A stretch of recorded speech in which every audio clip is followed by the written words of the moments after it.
আসসালামু আলাইকুম। আজকে আমরা দেখব শতকরা লাভ বা ক্ষতি। তো এখানে একটি অঙ্ক দেওয়া হয়েছে, একটি পেন্সিল ১.২৫ টাকায় কিনে ১.৩০ টাকায় বিক্রয় করলে শতকরা কত লাভ হবে।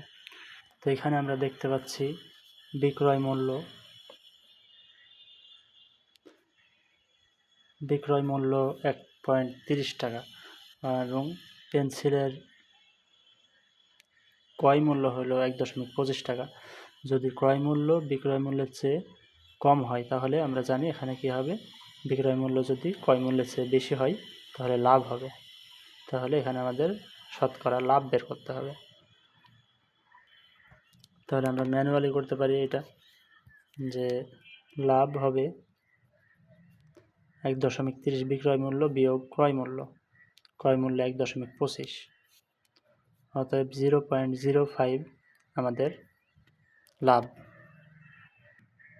তাহলে আমরা এটা এখন ম্যানুয়ালি করতে পারি, যে ক্রয় মূল্য যদি ১.২৫ টাকা হয় তাহলে লাভ আমাদের 0.05 টাকা। ১ টাকা হলে লাভ আমাদের কত, এবং যেহেতু শতকরা চেয়েছে তাই ক্রয় মূল্য ১০০ টাকা হলে লাভ আমাদের 0.05 ডিভাইড বাই 1.25 কোণ ১০০। এখানে পয়েন্টের ক্যালকুলেশন অনেকে ভুল করেন, সেজন্য আমরা পয়েন্টের ক্যালকুলেশনটা ইজিলি করব। এখানে যেহেতু দশমিকের পর দুইটাতে ২ ঘর পর দুইটা সংখ্যা আছে, সেহেতু আমরা দশমিকটা উঠাই দেব। এখন আমরা সিম্পলি গুণ করতে পারি, অতএব অ্যান্সার হবে 4%। এরপরে আরও একটি ম্যাথ আমাদের প্র্যাকটিসের জন্য। ৯০০ টাকায় একটি জিনিস ক্রয় করে ৪ মাস পর ৯৬৩ টাকায় বিক্রয় করা হলো, অর্থাৎ ৪ মাসে আমাদের ৬৩ টাকা লাভ, এবং তার বার্ষিক শতকরা কত লাভ হলো। তো এর পূর্বে আমরা দেখছি যে সেখান থেকে একটি শর্টকাট বের করা যায়।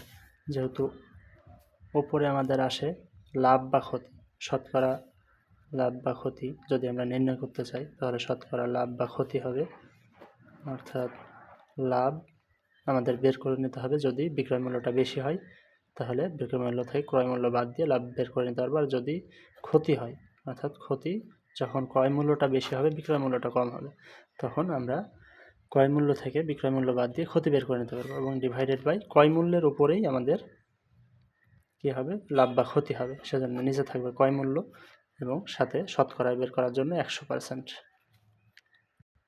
তাহলে এই অঙ্কটিতে আমরা দেখতে পাচ্ছি ৯০০ টাকায় জিনিস ক্রয় করে ৪ মাস পরেই আমাদের ৯৬৩ টাকায় বিক্রয় করা হয়েছে, অর্থাৎ বিক্রয় মূল্য এখানে ক্রয় মূল্যের চেয়ে বেশি, এবং তার বার্ষিক শতকরা কত লাভ হবে এটা চেয়েছে।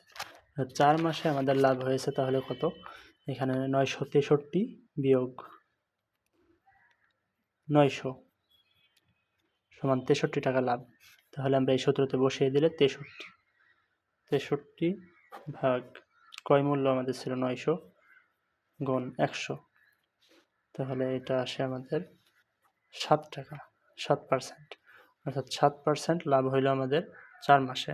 কিন্তু আমাদের চেয়েছে এখানে বার্ষিক শতকরা লাভ চেয়েছে, অর্থাৎ বার্ষিক বলতে যেহেতু এখানে আমাদের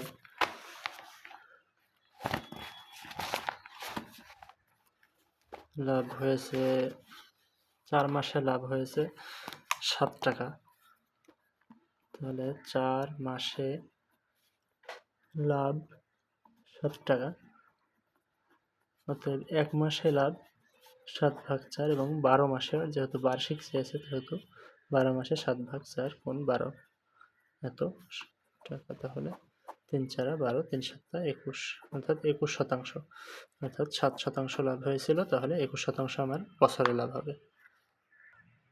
তাহলে এবার আরেকটি ম্যাথ, এই শতকরা লাভ বের হবে এটারই টাইপ। তাহলে ১০০ টাকায় 10টি ডিম কিনে যদি 10টি ডিম কিনে ১০০ টাকায় যদি 8টি ডিম বিক্রয় করা হয় তাহলে শতকরা কত লাভ বা ক্ষতি হবে। তাহলে এখানে ১০০ টাকায় যখন আমি 10টি ডিম কিনছি তখন ডিমের দামটা কম থাকছে, এবং যখন আমি ১০০ টাকায় 8টি ডিম বেচছি তখন আমার ডিমের দামটা বেড়ে যাচ্ছে, অর্থাৎ সেটা এখন আমাকে বের করে নিয়ে কত লাভ বা ক্ষতি হবে সেটা বের করতে হবে। আমার ক্রয় মূল্য বিক্রয় মূল্য একটি ডিমের ক্ষেত্রে বের করে নেব, দুইটার ক্ষেত্রেই।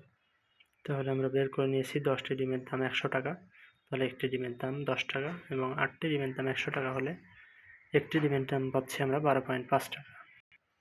তাহলে যেহেতু 100টি টাকায় আমরা 10টি ডিম কিনেছিলাম এবং 100 টাকায় 8টি ডিম বেচেছি, তাহলে আমাদের 2টি ডিম লাভ। এবং যেহেতু আমরা 8টি ডিমের বেচছি 12.5 টাকা করে এবং পরবর্তী 2টি ডিমও 12.5 টাকা করে বেচবো, তাহলে এইটা আমাদের লাভ। অর্থাৎ 2টি ডিমের দাম আমাদের লাভ। অর্থাৎ 2টি ডিমের দাম 12.5 টাকা করে হলে 25 টাকা হয় এবং শতকরা লাভ আমরা পাই এই যে লাভ ডিভাইডেড বাই ক্রয় মূল্যের উপর লাভ গুণ শতকরার জন্য 100 দিয়ে আমরা 25% লাভ করলাম।